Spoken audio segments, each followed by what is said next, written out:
If you ask someone to picture Brazil, there's a good chance they'll imagine Rio de Janeiro, not Brasilia, where the country's government makes its decisions. Not São Paulo, the financial powerhouse that drives much of Brazil's economy. Instead, they picture a city framed by granite mountains, white sand beaches, and the unmistakable silhouette of Christ the Redeemer watching over the bay. It's a remarkable outcome when you consider that Rio is no longer the nation's capital, nor is it its largest or wealthiest city. By almost every traditional measure of importance, other places have overtaken it. Yet none of them have replaced Rio in the global imagination. That raises an interesting question.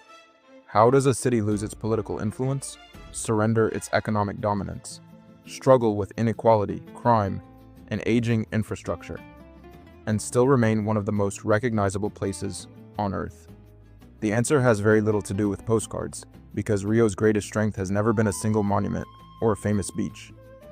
It lies in something much harder to describe: the way geography, history, culture, and everyday life have combined to create a city unlike any other. Rio is a place where mountains determine real estate prices, where beaches function as public squares, where entire neighborhoods seem to grow vertically instead of horizontally, and where some of the world's most expensive apartments stand within sight of communities that developed without official city planning. These contradictions are impossible to ignore, but they are also the reason Rio continues to fascinate people who have never even set foot in Brazil. The city refuses to fit into a simple narrative. It can feel relaxed and chaotic, breathtaking and deeply unequal, welcoming and unpredictable, all within the span of a single afternoon. Understanding Rio, therefore, requires looking beyond the images that have defined it for generations. The famous beaches, Carnival, and Christ the Redeemer are certainly part of the story, but they are only the visible surface of a much more complex city. To understand why Rio became the face of Brazil, we first have to answer a much simpler question. Why was a major city built here at all? Because when you look closely, Rio de Janeiro seems like one of the last places where a city of 6 million people should exist. Chapter 1, the city that shouldn't exist. Seen from above, Rio de Janeiro almost looks accidental. Instead of spreading across a broad plain like London, Paris, or Buenos Aires, the city appears to have been squeezed into every available gap between the Atlantic Ocean and enormous granite mountains that rise almost vertically from the coastline. Neighborhoods occupy narrow strips of land before suddenly giving way to forests, cliffs, or rocky peaks that interrupt the skyline in every direction. For urban planners, this landscape presents a nightmare. Flat land, the foundation upon which most major cities naturally expand, is surprisingly limited. Every new road, railway, apartment building, or commercial district has had to compete for space within a geography that offers very little flexibility. Unlike cities that can continue growing outward almost indefinitely, Rio reached many of its natural boundaries long ago. This constraint has shaped nearly every aspect of life in the city. Transportation is perhaps the most obvious example. Moving from one neighborhood to another often means navigating around mountains rather than simply crossing a grid of streets.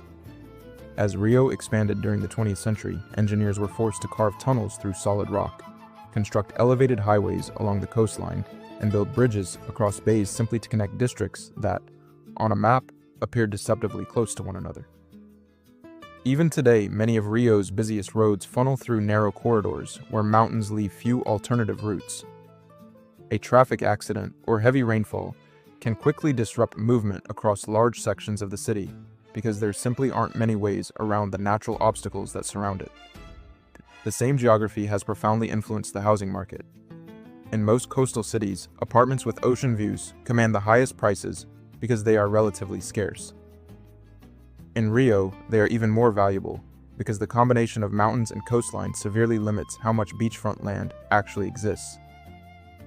As a result, neighborhoods such as Leblon and Ipanema have become some of the most expensive residential areas in all of Latin America, with property prices that rival those of major global capitals. Yet the mountains that create this exclusivity also produce one of Rio's most striking visual contrasts. While luxury apartment buildings occupy much of the valuable flat land beside the ocean, the steep hillsides above them gradually filled with homes built by people who had few other places to live. Over decades, entirely different communities developed within sight of one another, separated not by great distances, but by elevation. From almost any viewpoint in Rio, you can see both worlds at once. That single image, a modern skyline beneath densely built hillsides, has become one of the defining symbols of the city, reflecting not only its geography, but also the social and economic forces that have shaped Brazil for generations. Nature, in other words, did far more than make Rio beautiful. It quietly determined where people could live, how they would travel, what land would become valuable, and even how inequality would appear in the physical landscape. Few cities reveal the influence of geography so clearly, because in Rio, the terrain never disappeared beneath urban development. Instead, it remained an active force that continues to shape the city every single day. Yet perhaps the most surprising consequence of this geography has nothing to do with mountains at all. It has everything to do with the ocean, because in Rio, the beach is not where people go to escape the city. The beach is where the city actually lives. Chapter 2: The world's largest outdoor living room. If you visit Rio for the first time, one thing becomes apparent almost immediately. The city seems to spend an extraordinary amount of time outdoors. Early in the morning, long before office buildings fill with employees, the beachfront is already alive. Runners move along the promenade. Cyclists follow dedicated paths stretching for miles beside the Atlantic.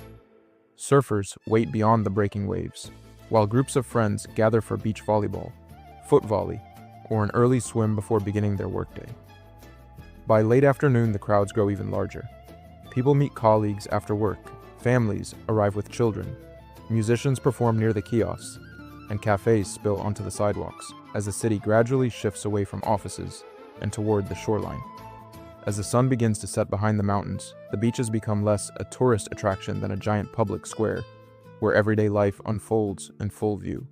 For someone arriving from New York, London, or Tokyo, this rhythm can feel surprisingly unfamiliar. In many of the world's largest cities, public spaces are something people pass through on their way to somewhere else. Parks, squares, and waterfronts are certainly popular, but they rarely function as the center of daily life for millions of residents. Rio developed differently. The city's climate is part of the explanation. With warm temperatures throughout most of the year, outdoor living is not limited to a particular season. Walking, exercising, meeting friends, or simply sitting beside the ocean can become part of an ordinary Tuesday rather than a special weekend activity.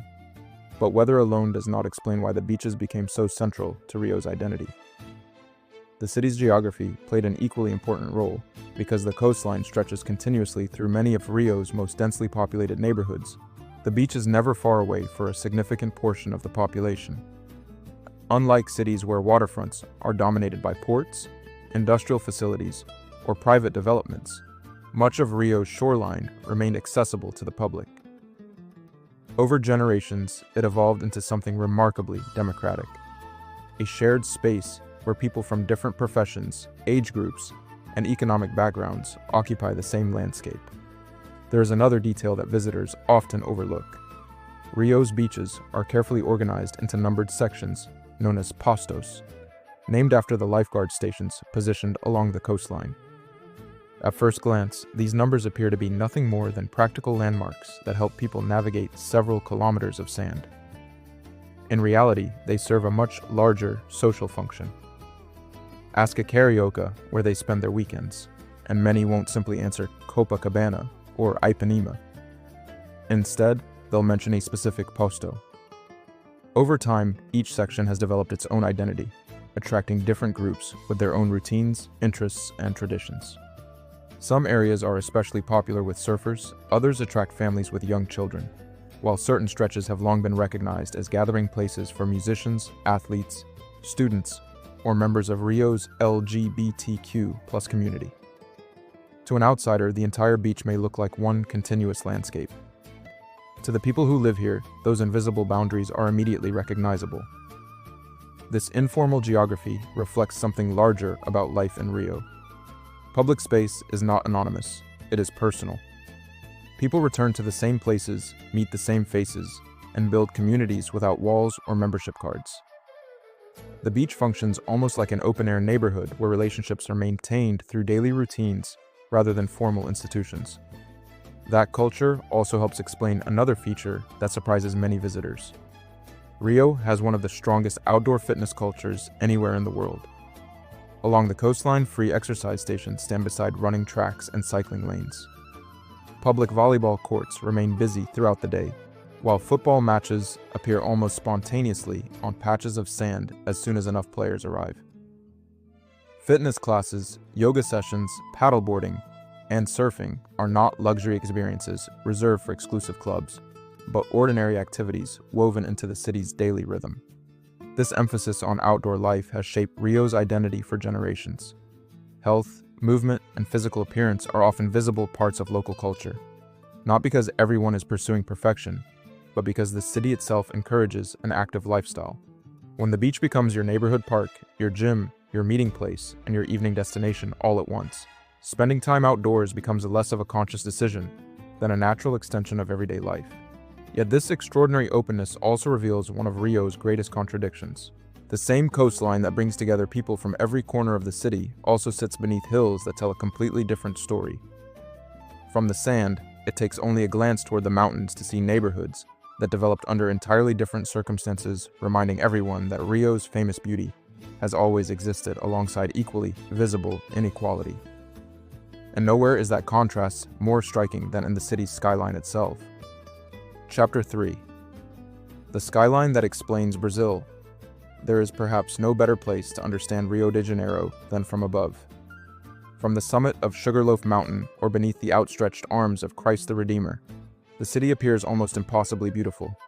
White beaches trace the coastline, neighborhoods stretch between emerald hills, and the Atlantic Ocean fades into the horizon.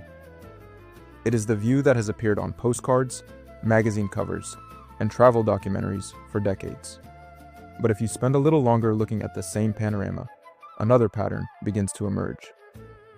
The tallest apartment buildings occupy the narrow strip of flatland closest to the beaches, while the surrounding hillsides are covered with dense clusters of smaller homes that climb the mountains, almost as if they were growing out of the rock itself. From a distance, the contrast is so striking that it almost looks intentional, as though someone designed two completely different cities to exist within the same landscape. In reality, no one planned it that way. The skyline is the visible result of more than a century of geography, migration, economic opportunity, and political decisions, all layered on top of one another, until they produced the Rio we see today. As the city expanded during the late 19th and early 20th centuries, its population grew much faster than formal housing could keep up. Thousands of people arrived from other parts of Brazil in search of work, while the most desirable neighborhoods near the ocean became increasingly expensive. Families with limited financial resources often found themselves with very few options, and many began building homes wherever land was available, particularly on the steep hillsides that commercial developers had largely ignored. Over time, these informal settlements expanded into permanent neighborhoods. What began as small clusters of houses gradually evolved into communities with their own businesses, schools, churches, local markets, and transportation networks. Some eventually reached populations comparable to small cities, creating urban environments that functioned independently while remaining physically connected to the districts below. The geography of Rio made this process unusually visible. In many cities, wealth and poverty are separated by long distances, highways, or industrial zones. Entire districts can exist without ever directly confronting one another. Rio offers almost no such separation. Because the mountains rise immediately behind the coastline, neighborhoods with dramatically different living conditions developed on opposite sides of the same hillside, sometimes only a few hundred meters apart. That proximity has shaped the city's identity in profound ways. A luxury apartment overlooking Ipanema Beach may have uninterrupted views of both the Atlantic Ocean and a favela built into the mountainside beyond it. Residents in hillside communities, meanwhile, often wake up to some of the most spectacular panoramic views anywhere in Brazil. Views that would command extraordinary prices almost anywhere else in the world. The irony is impossible to miss. Some of the city's most breathtaking scenery is shared by people living under vastly different economic circumstances. This physical closeness also makes inequality far more visible than in many other global cities. It cannot be hidden behind suburban boundaries or distant neighborhoods, because it has become part of the landscape itself. Every mountain, viewpoint, Every drone shot and every panoramic photograph captures not only Rio's natural beauty, but also the social geography that has evolved alongside it. Yet focusing only on economic differences would overlook another important reality. These neighboring districts are not isolated worlds that never interact. Every day, millions of people travel between them to work, study, shop, or visit friends and relatives. Employees in beachfront hotels may live in hillside communities. Restaurant owners depend on workers commuting from across the city. Construction crews, teachers, healthcare professionals, delivery drivers, and entrepreneurs all move through the same urban network, creating connections that are far more complex than the skyline alone might suggest. For that reason, the panoramic view of Rio tells two stories at the same time. One is immediately obvious, a city of extraordinary natural beauty built between mountains and sea. The other becomes visible only after spending time here. A city where geography has amplified social inequality rather than hiding it, making the contrast impossible to ignore, but also forcing very different communities to remain deeply interconnected. Understanding that relationship is essential because it leads to one of the most misunderstood aspects of modern Rio. Those neighborhoods climbing the hillsides are often treated as if they exist outside the city, when in reality, they are an integral part of it. To understand Rio, we need to move beyond the stereotypes and take a closer look at how life actually works inside the favelas. Not through the lens of headlines or Hollywood, but through the everyday experiences of the people who live there. Chapter 4: The City Within the City. When most people hear the word favela, they imagine a place separated from the rest of Rio, a world of narrow alleys, unfinished brick buildings, and constant police operations. Decades of news coverage and popular films have reinforced that image so effectively that many visitors arrive believing these neighborhoods exist almost entirely outside ordinary city life. The reality is far more complicated. A large favela is not simply a collection of houses. It functions much like any other urban neighborhood, with its own economy, transportation networks, schools, medical clinics, restaurants, repair shops, pharmacies, supermarkets, gyms, beauty salons, and thousands of small businesses that keep daily life moving. In many parts of Rio, residents living in the formal city rarely need to leave their own neighborhood to meet their everyday needs. The same is true inside many favelas. Groceries can be bought a few steps from home. Children attend nearby schools. Local cafes know their regular customers by name, and family-owned businesses often serve several generations of the same community.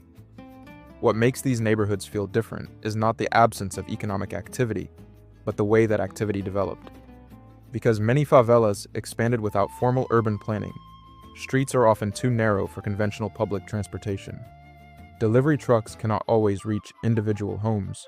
Garbage collection follows routes unlike anywhere else in the city, and emergency services frequently face logistical challenges that simply do not exist in planned neighborhoods. Residents adapted. Motorcycles became one of the most important forms of transportation, weaving through streets that are inaccessible to larger vehicles. Informal motorcycle taxis, known locally as mototaxis, carry thousands of passengers every day, connecting homes, businesses, schools, and public transit stations with remarkable efficiency. For many communities, they are not an alternative to public transportation. They are an essential part of it. The same adaptability extends to commerce. International companies such as food delivery platforms, banks, telecommunications providers, and major retailers increasingly operate inside larger favelas because they recognize something that outsiders often overlook. These neighborhoods represent enormous consumer markets. Millions of people live here, work here, shop here, and participate in the broader economy every single day. Digital technology has accelerated that transformation. Smartphones, online banking, mobile payment systems, and e-commerce have become part of everyday life across much of Rio, including communities that were once considered economically isolated. A customer can order dinner through a delivery app, pay electronically, schedule a repair service, or receive an online purchase, much like someone living in any other part of the city. The infrastructure may look different, but the digital economy has reduced many of the barriers that once separated these neighborhoods from the rest of Rio. Tourism has also begun changing perceptions. Over the past 2 decades, several communities have developed guided walking tours led by local residents who introduce visitors to the neighborhood's history, architecture, businesses, and cultural traditions. Unlike the sensational images often shown on television, these tours focus on everyday life, emphasizing that behind every statistic are families, entrepreneurs, artists, musicians, teachers, and workers whose stories rarely receive international attention. None of this means that the challenges have disappeared. Many favelas continue to struggle with inadequate infrastructure, inconsistent public investment, limited access to healthcare, and periodic outbreaks of violence linked to organized crime. These problems remain real, and for many residents, they continue to shape daily decisions in ways that outsiders can scarcely imagine. Yet focusing exclusively on those problems creates an incomplete picture. If millions of people have built their lives in these neighborhoods for generations, then they cannot be understood solely through the language of crisis. They are places where children grow up, friendships are formed, businesses succeed and fail, neighbors celebrate birthdays, students prepare for exams, and ordinary routines continue even when international headlines are looking somewhere else. Perhaps that is the greatest misconception of all. The favela is often portrayed as the opposite of the city. In reality, it is the city. It is one expression of Rio's extraordinary ability to adapt, to improvise, and to keep moving forward despite physical limitations, economic inequality, and decades of uneven development. And nowhere is that resilience more visible than during the single week each year when the entire city seems to transform itself. Because while the world sees Carnival as a festival, the people of Rio understand it as something much larger, a cultural tradition, an economic engine, and a reflection of the communities that have shaped the city's identity for generations. Chapter 5: The City That Lives Outside. Every city develops its own rhythm. In New York, that rhythm is dictated by the subway. In Tokyo, it follows the remarkable precision of public transportation and office schedules. In London, it changes with the weather, moving people indoors almost as quickly as rain begins to fall. Rio follows a different clock altogether. Here, the boundaries between private life and public life are unusually thin, creating a city where much of everyday living takes place outdoors, rather than behind closed doors. This difference becomes visible long before you notice it consciously. Walk through Ipanema early in the morning, and cafes are already filling with regular customers who stop for coffee before work. Office workers greet the same vendors every day, runners pause to talk after finishing their morning exercise, and beach kiosks begin serving fresh fruit and coconut water before much of the city has even started its commute. None of this is organized. There is no event, no festival, and no special occasion. It is simply how the city functions.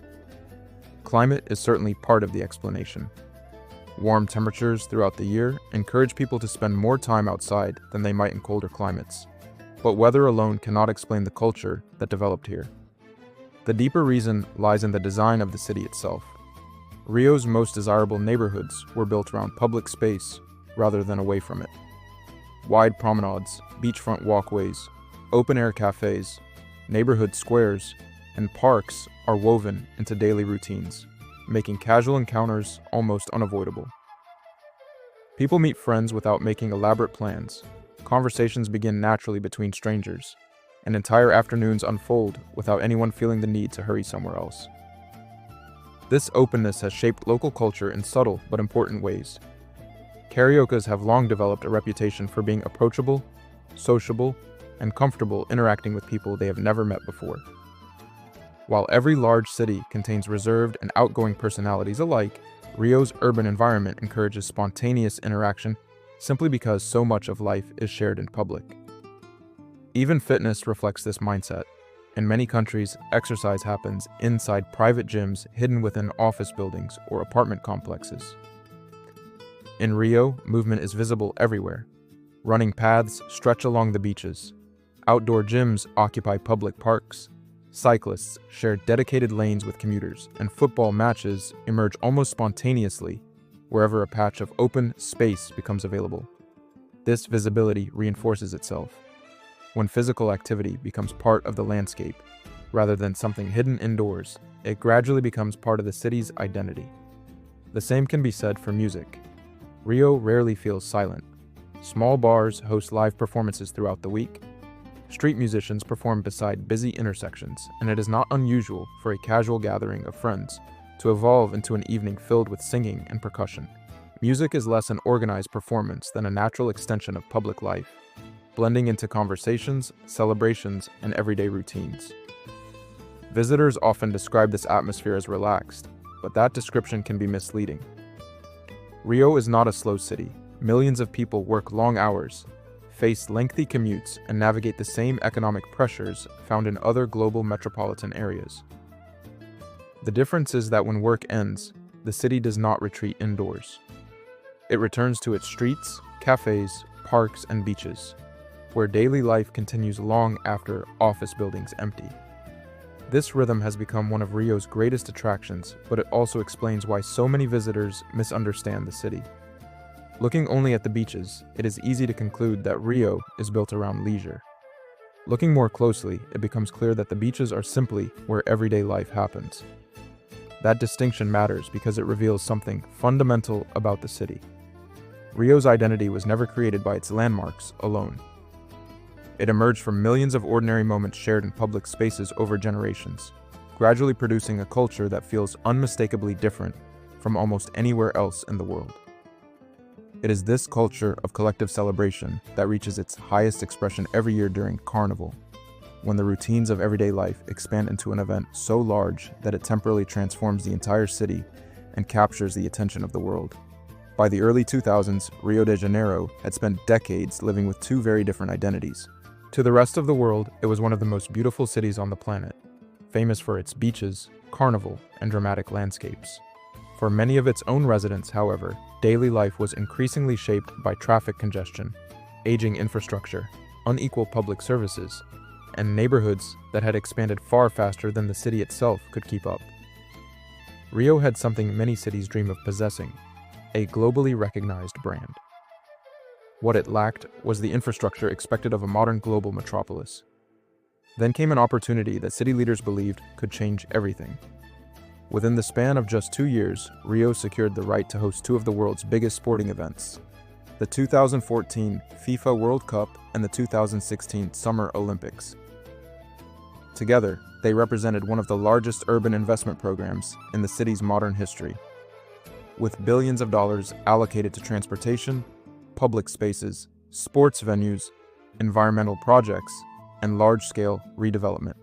The promise extended far beyond sport. Officials argued that these events would accelerate projects that had been discussed for years but repeatedly postponed. New infrastructure would reduce traffic, neglected districts would be revitalized, public transportation would become more efficient, and international investment would continue flowing into Rio long after the closing ceremonies. In many respects, those promises did become reality. Perhaps the most significant long-term improvement was transportation.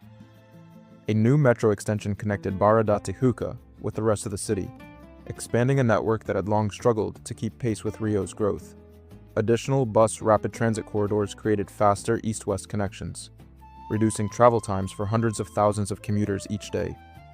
Roads were modernized, tunnels were upgraded, and several key intersections were redesigned to improve traffic flow through one of the world's most geographically constrained cities. The transformation was equally visible along the waterfront. For decades, Rio's historic port district had been largely disconnected from the rest of the city. Warehouses, elevated highways, and neglected industrial spaces dominated an area that had once served as the gateway to Brazil. In preparation for the Olympics, much of this district was completely reimagined. The elevated highway was demolished, new museums and cultural institutions opened, public plazas replaced aging infrastructure, and a modern light rail system reconnected the waterfront with downtown neighborhoods. Today, the area known as Porto Maravilha, literally marvelous port, has become one of the clearest examples of how large-scale urban redevelopment can fundamentally change the character of an entire district. When the Games finally arrived in August 2016, Rio delivered images unlike any previous Olympic host city. Beach volleyball unfolded beside the Atlantic Ocean. Marathon runners crossed streets framed by mountains and tropical forests.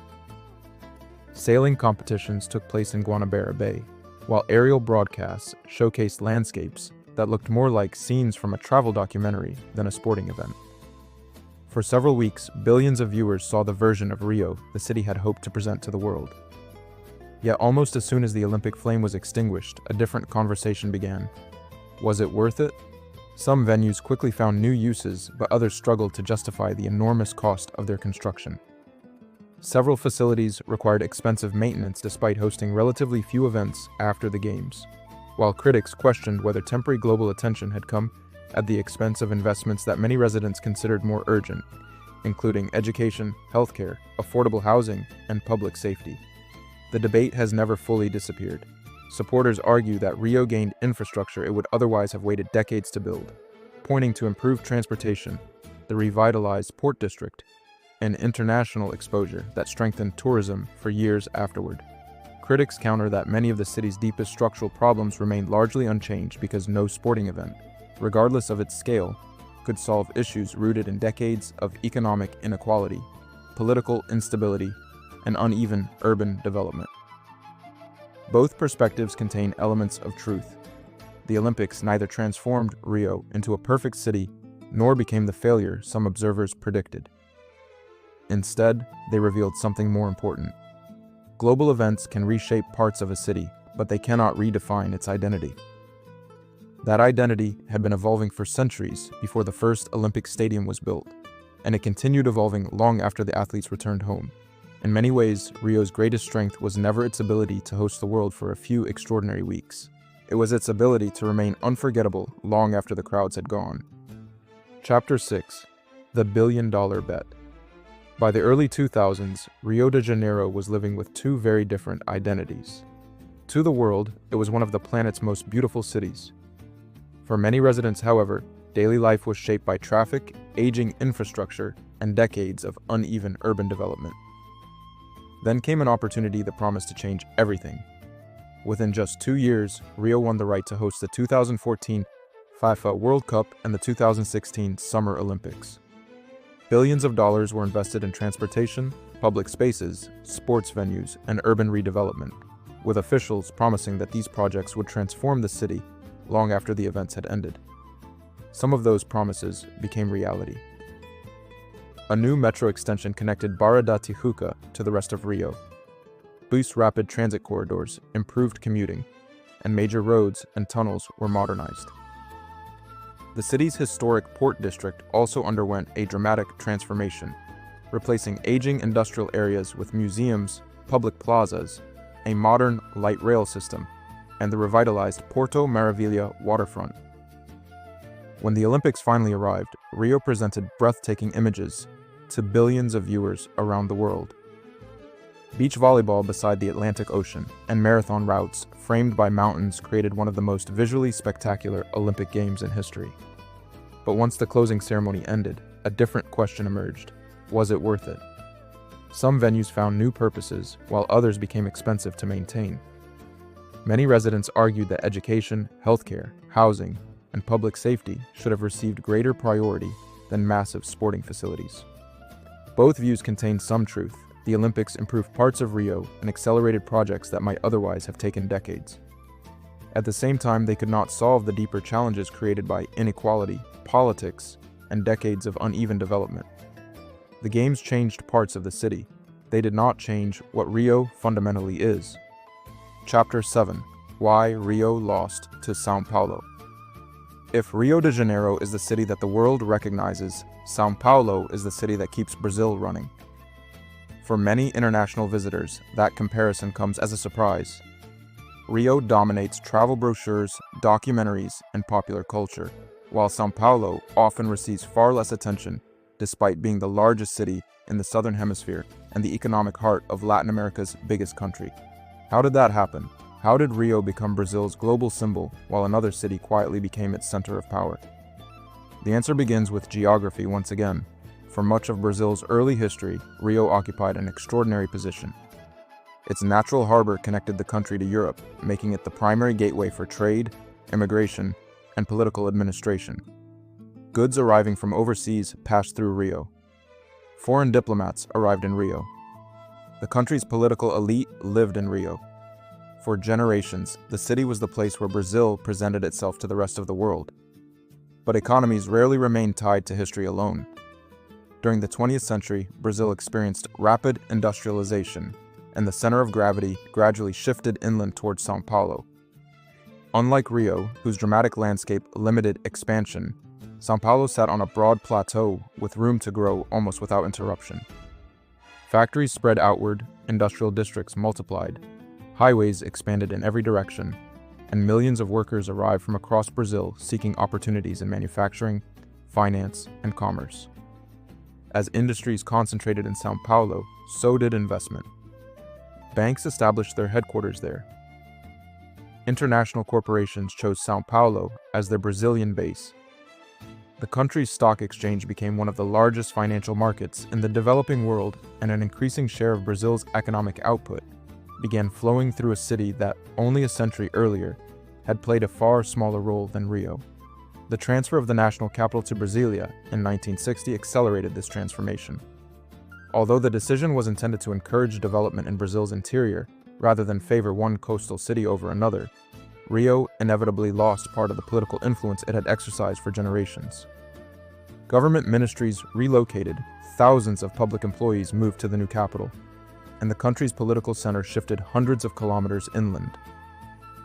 By the end of the 20th century, the balance had changed completely. Brasília had become the political capital. São Paulo had become the financial capital. Yet neither city replaced Rio in the world's imagination. That distinction reveals something important about how cities build their identities. Political power can move. Economic leadership can shift. Cultural influence is much harder to relocate. Rio had spent centuries becoming Brazil's international face. Its landscapes appeared in films long before social media existed. Its beaches became symbols of an entire lifestyle. Carnival introduced millions of people to Brazilian music and dance, while international sporting events reinforced images that had already circulated across the globe for decades. Perhaps most importantly, Rio possessed something that neither Brasília nor São Paulo could easily replicate. It was instantly recognizable. Many of the world's great cities have landmarks that define them, but relatively few have an entire landscape that serves the same purpose. Rio's mountains, beaches, forests, and bay create a silhouette that belongs to no other place on Earth. Whether viewed from an airplane, photographed from a helicopter, or captured in a single panoramic frame, the city announces its identity without needing an explanation. That visual power has enormous cultural value. Film directors return to it. Photographers seek it. Advertisers use it. International broadcasters choose it whenever Brazil hosts a major event. Over time, these repeated images become part of the collective memory of people who may never have visited the country themselves.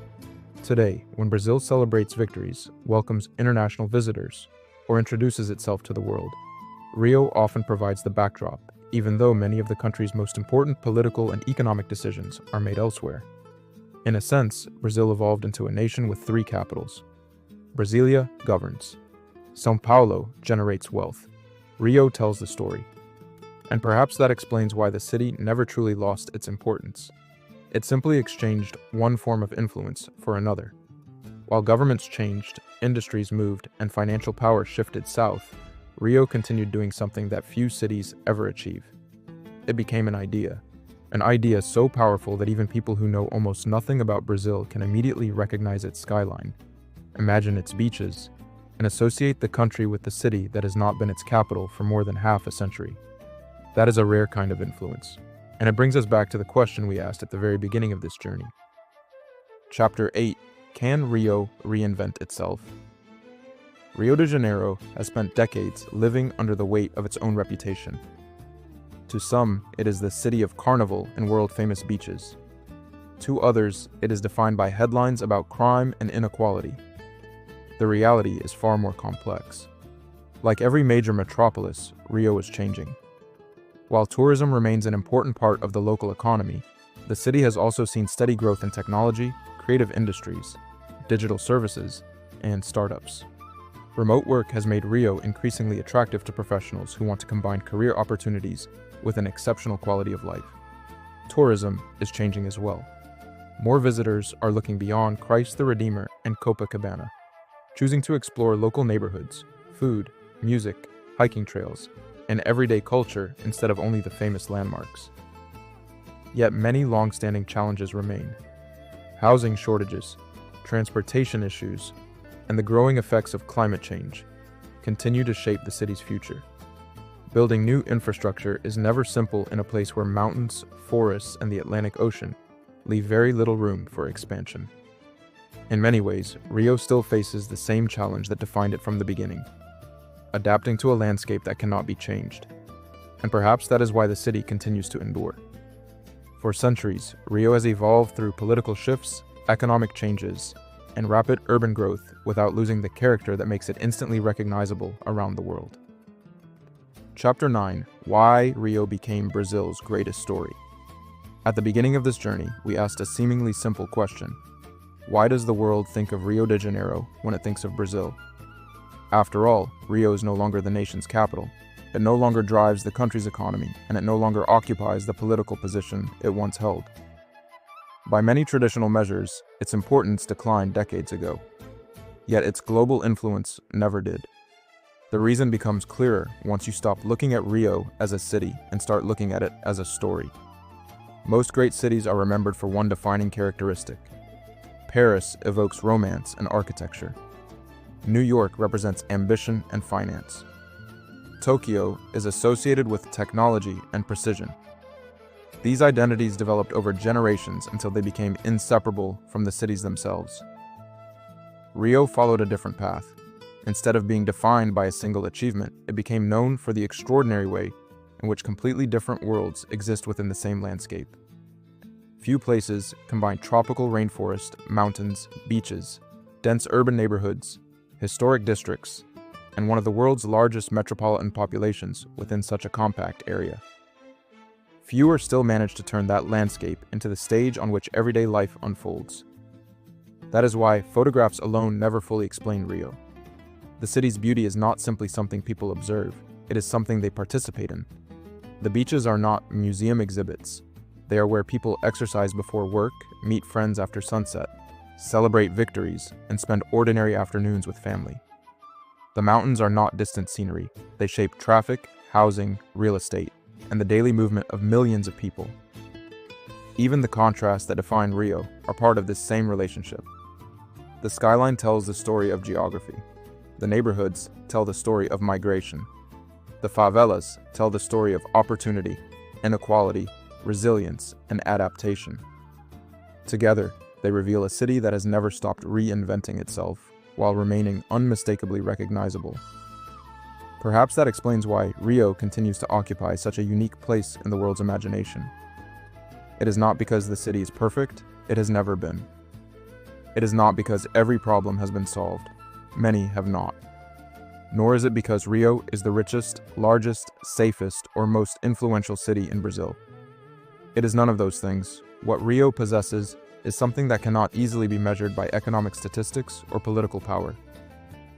It possesses identity, an identity shaped by geography unlike anywhere else on Earth, strengthened by centuries of cultural exchange, and expressed every day through the lives of millions of people who continue to fill its beaches, streets, cafes, neighborhoods, and mountains with an energy that feels impossible to reproduce elsewhere. Perhaps that is why Rio survived every transformation that might have diminished its importance. It lost the capital. It lost financial leadership. It watched other cities overtake it in population and economic output. Yet none of those changes altered the image that the world had already embraced, because cities become famous for many reasons. Some because they govern, some because they manufacture, some because they innovate.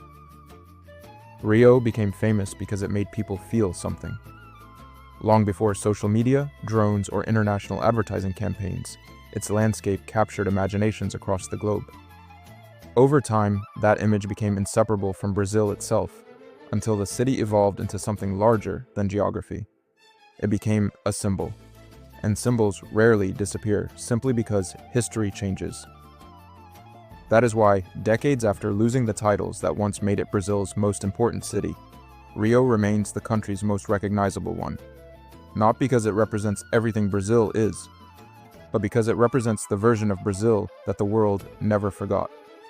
As long as mountains continue to rise above the Atlantic, as long as people gather on the beaches before sunrise, and as long as the city continues finding ways to reinvent itself without losing its character, Rio de Janeiro will remain far more than a destination. It will remain one of the world's great urban stories.